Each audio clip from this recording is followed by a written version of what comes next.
Jovens do sexto ano, é um prazer estar com vocês mais uma vez. Espero aí que todos estejam muito bem, né?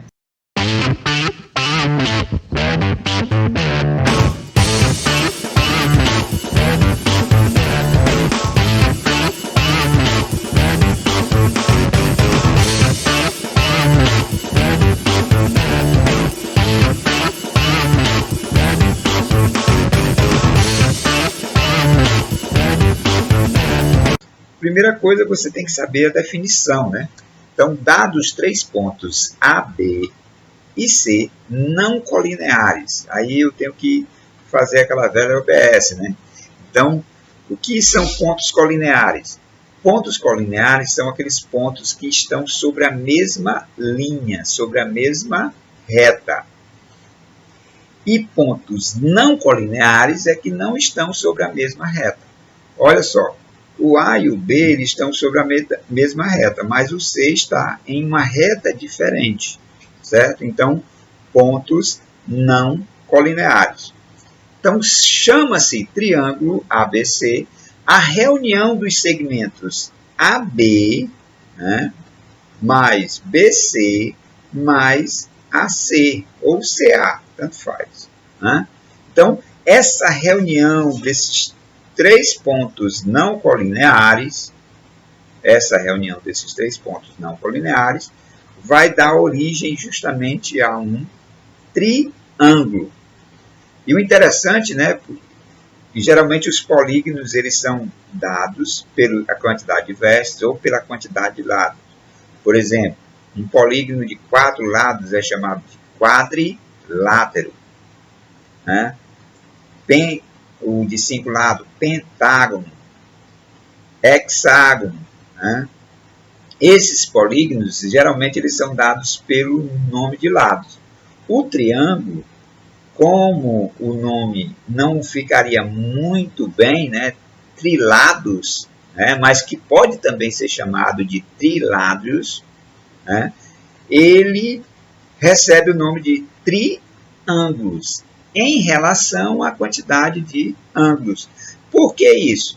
Porque a quantidade de vértices, a quantidade de lados e a quantidade de ângulos, todas elas são iguais. Então, essa particularidade aí para vocês, certo? Ele pode ser chamado de trilados? Pode, mas para soar mais convenientemente, ele é chamado de triângulo, certo? 3 ângulos. Os elementos do triângulo, né? Então, os elementos do triângulo, você tem aí os vértices aí, o ponto A, o ponto B. Cada pontozinho desse daqui é o vértice, certo? Cada pontozinho desse daí é um vértice. Esses segmentos que ligam um vértice a outro vértice é chamado de lado. Então, eu tenho um lado AB, BC e AC. Existem os ângulos que estão dentro do triângulo. Os ângulos que estão dentro são chamados de ângulos internos. Mas também tem os ângulos que ficam fora do triângulo. E aí eles são chamados de ângulos externos, certo? E aí você pode lembrar daquelas velhas OBS que a gente falou, né? Em relação a triângulo. Uma delas é que a soma dos ângulos de um triângulo é 180 graus. Qualquer polígono, não importa quem seja ele, a soma dos ângulos externos é 360. Pode ser qualquer polígono, sempre a soma dos ângulos externos vai ser 360. Mas a gente vai ver isso aí com mais calma, certo? Só lembrando aí dos elementos do triângulo: vértice, lado, ângulo interno e ângulo externo. O triângulo, ele não possui diagonal, certo? O triângulo não possui diagonal. Lembre que diagonal ela tem que ir de um vértice a outro vértice não consecutivo. O triângulo, ele não, todos os lados dele, né, todos os vértices, vão diretamente a um consecutivo. Então, por isso que ele não tem diagonal. Ok? Então vamos lá. Classificação dos triângulos. Os triângulos eles podem ser classificados de dois tipos. Eles podem ser classificados pela quantidade de lados e podem ser classificados pela quantidade de ângulos. Quanto aos lados, eles podem ser de três tipos. Eles podem ser equiláteros, isósceles e escalenos. Vamos entender, né? Quando é que um triângulo é chamado de equilátero? Essa palavra equi significa igual. Então, látero significa lado. Então, ele está dizendo que os lados são iguais. Pronto.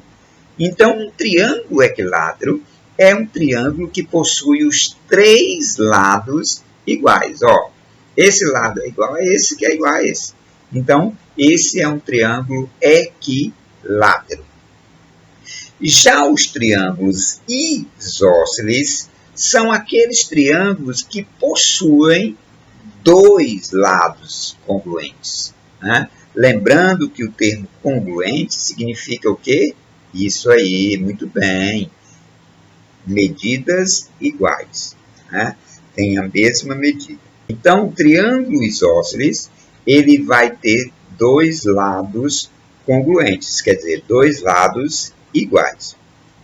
Já o triângulo escaleno é aquele triângulo que possui três lados diferentes. Os três lados são diferentes. E aí, você tem um exemplo aí, se você estiver com seu estojo do kit do primeiro grau, você tem dois esquadros. Um dos esquadros é escaleno e o outro esquadro é isósceles. Então, você tem esses dois tipos aí nos seus esquadros, certo? Você não tem o equilátero, mas tem o isósceles, que tem dois lados iguais, e tem o escaleno, né? Que tem as três medidas diferentes, né? Então, medidas não congruentes, ok? Então, quanto aos lados, a classificação dos triângulos equilátero, isósceles e escaleno, certo? Mas eles podem ser classificados também em relação ao ângulo. Quando eu me refiro ao ângulo, ele pode ser de três tipos também. Ele pode ser retângulo, quando ele possui um ângulo reto, ou seja, um ângulo de 90 graus. Quando ele possui um ângulo de 90 graus, eu tenho que ele é chamado de retângulo. E aí, ó, tem uma curiosidade, né? Os outros dois ângulos do triângulo retângulo são a soma dos dois também dá 90, porque 90 mais 90 é 180, perfeito. Já os triângulos acutângulos são triângulos que possuem os três ângulos agudos. Professor, me recorde aí o que é um ângulo agudo. O ângulo agudo é aquele que é menor do que 90 graus. Todo ângulo menor do que 90 graus é chamado de agudo, certo? Agudo. Então, ângulos agudos são ângulos menores do que 90 graus. Então, os três ângulos são menores do que 90. E existe isso, triângulos? Pode existir. Por exemplo, se você tiver um ângulo de 70, o outro de 60, quanto é 70 mais 60? Perfeito, aí 130. Para 180 está faltando 50. Ó, você 60, 70 e 50. Então, os três ângulos são menores do que 90 graus. Ok? Então, triângulo acutângulo, os três ângulos são menores do que 90. Triângulo retângulo, um dos ângulos é de 90 graus. Só um, viu? Não pode ter dois. Se você se deparar em alguma situação perguntando se um triângulo pode ter dois ângulos retos, jamais um triângulo pode ter dois ângulos retos, porque 90 mais 90 dá 180. E o terceiro seria qual? Zero? Não pode, né? Tem que ter um ângulo. Já o triângulo obtusângulo é um triângulo que possui um ângulo obtuso. E o que é o ângulo obtuso? O ângulo obtuso é quando ele é maior do que 90, porém menor do que 180. Então, por exemplo, eu poderia ter um ângulo de 120. Né? 120 é maior do que 90 e menor do que 180. Então, todo ângulo que está entre 90 e 180 é um ângulo obtuso, certo? Ele só pode também ter um ângulo obtuso, certo? Não pode ter dois, né? Não pode ter dois ângulos obtusos, ok? Então, ó, em relação ao retângulo e obtusângulo, eles só podem ter um de cada. O triângulo retângulo só pode ter um reto e o triângulo obtusângulo só pode ter um obtuso. Já o triângulo acutângulo, os três ângulos são menores do que 90 graus. Ok? Demais, valeu, foi um prazer ministrar essa aula para vocês. Espero que vocês tenham gostado e um forte abraço a todos e até